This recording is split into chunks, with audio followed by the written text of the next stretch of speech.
दिलान, वहां क्या हुआ है मुझे नहीं बताओगी तुम? गाड़ी में भी तुमने एक लफ्ज नहीं कहा।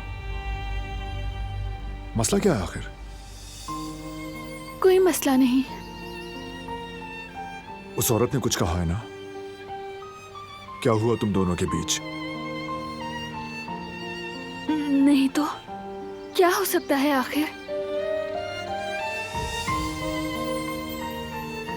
देखो दिलान, जब भी वो औरत तुम्हारे करीब आती है तुम ऐसे ही रोने धोने वाली कैफियत में आ जाती हो। वो तुम्हारे लिए ठीक नहीं है। तुम तकलीफ में आती हो तो मैं भी तकलीफ में आ जाता हूं। अगर उसने कुछ कहा या कुछ किया है तो मुझे बताओ। नहीं नहीं, अभी अभी बाबा को रुखसत किया है। कौन जाने कब दोबारा मुलाकात हो, बस इसीलिए, और कोई वजह नहीं। तुम परेशान मत हो। ठीक है, तुम कहती हो तो। मैं रूम में जा रही हूँ। हाँ जाओ, और प्लीज आराम करो।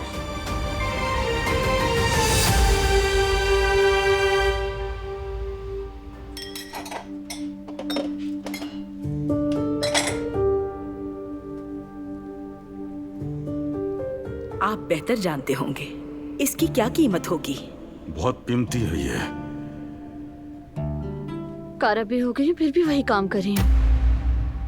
अब तो कमर में भी दर्द हो रहा है। इस तरह अकेले में क्या बड़बड़ाहट कर रही हो बेटी? कुछ नहीं अम्मी, बस थक गई हूँ। सिंड्रेला बनने से बस थोड़ी दूर हूँ, इसी पे कुड़ रही थी बस।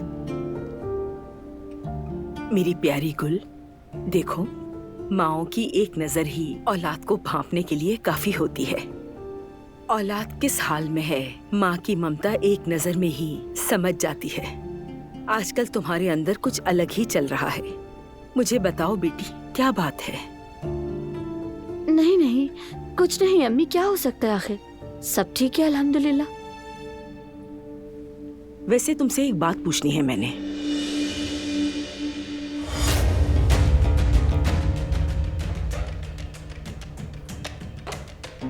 तो माँ बेटी मजे से गपशप में मसरूफ है माशाअल्लाह, और इधर काम का बाढ़ लगा हुआ है। काम कब होगा कदर साहिबा? सहन झाड़ झंकार से भरा पड़ा है। कहाँ रहता है तुम्हारा दिमाग? क्या सब कुछ मैं ही चेक करती रहूं? फौरन जाके अच्छी तरह साफ करो सहन को। उसके बाद मेरे कमरे की भी सफाई करो। हर तरफ गर्दटी है। सुबह से छी छी कर बुरा हाल हो गया है मेरा। अच्छी तरह से सफाई कर देना।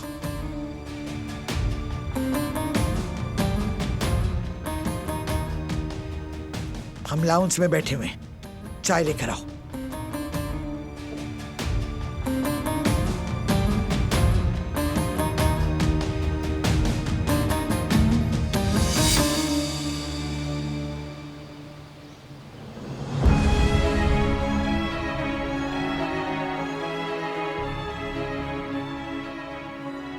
या अल्लाह, मेरा दिमाग घूम रहा है।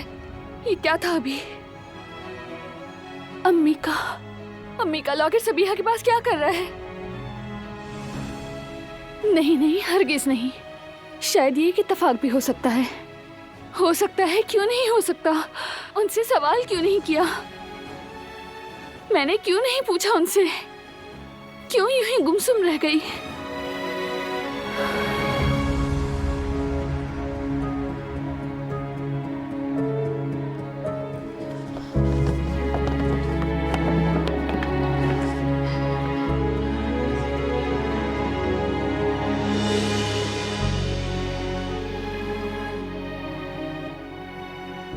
दोनों एक जैसे हैं।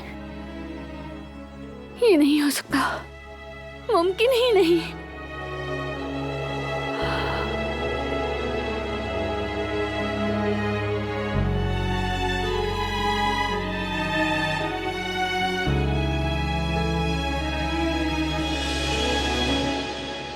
सबको इतला दे दी है मैंने, बस अभी आते ही होंगे।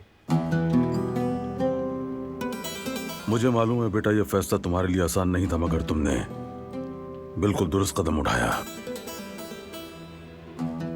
हसन यानी तुम्हारे चचा अगर आंखों के सामने रहे तो उन पर काबू रखना आसान होगा। जी हाँ, बिल्कुल ऐसा ही है। भाभी के घर वाले वो चले गए भाई? हाँ, चले गए जेहान। उकान से बात हुई है मेरी बेटे। तुर्गुत के पीछे सख्त निगरानी है। बहुत जल्द इस मसले को भी हल कर लेंगे हम इंशाल्लाह। ओ हाँ भाई, सबिया साहिबा से मुताल्लिक जो फाइल थी ईमेल कर दी है। ठीक है जेहान, शुक्रिया। मीटिंग के बाद देख लूंगा। आओ बेटा, बैठो यहां।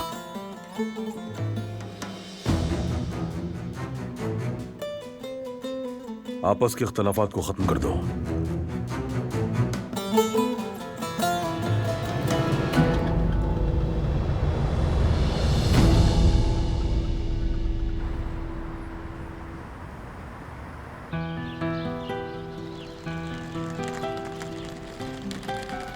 ये घर आखिर है कहाँ? मुझे तो कुछ भी समझ नहीं आ रहा। कितनी तंग गलियां हैं यहाँ पर, हद है। कॉल करनी पड़ेगी, ऐसे नहीं मिलेगा घर। अरे अब कॉल उठा भी लो जवेरिया यार। काश इसे बता ही देते मैं आने से पहले। सरप्राइज तो खराब ही हो जाएगा। तुम तो खो ही चुकी हो यास्मीन, शाबाश। कुछ अरसे से हम एक पोशीदा दुश्मन से लड़ते आ रहे हैं। ये बात तुम दोनों जानते हो। हमारा खानदान मुसलसल खतरे में है। अगर हम सब एक ना हुए तो मुकाबला कैसे करेंगे? बिखर कर रह जाएंगे। हसन और मैं ऐसा ना कर सके, नाकाम हुए। लेकिन मुझे तुम लोगों से उम्मीद है। जो कुछ कल हो चुका वो हो गया, और अब तुम लोग इस खानदान का, कबीले का मुस्तकबिल हो। तुम दोनों नौजवान शेर जैसे और मजबूत दिल वाले हो। हाँ, तुम्हारे दरमियान मसले हुए, आइंदा भी होते रहेंगे। लेकिन क्या कोई ऐसा मसला हो सकता है जो काराबे आपस में बैठकर ना सुलझा सके?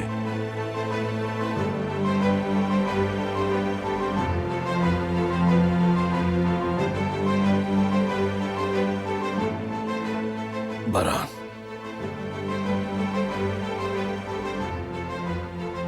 मैंने यही बात चचा और जहान को भी कही थी। इस शेयर्स वाले मामले पर मेरा मकसद तुम्हें नीचे दिखाना हरगिज नहीं था।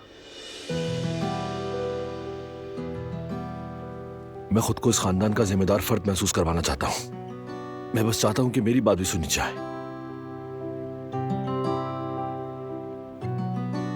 हाँ, मैं मानता हूं कि मेरा तरीकेकार सही नहीं था। यह सब तुम्हें नीचा दिखाने के लिए नहीं किया। मैं चाहता था कि मैं खुद को मजबूत महसूस करूं। मैं दरअसल खुद को ताकतवर कराबे महसूस करवाना चाहता था। मुझे तुमसे यही तो मसला है फराद।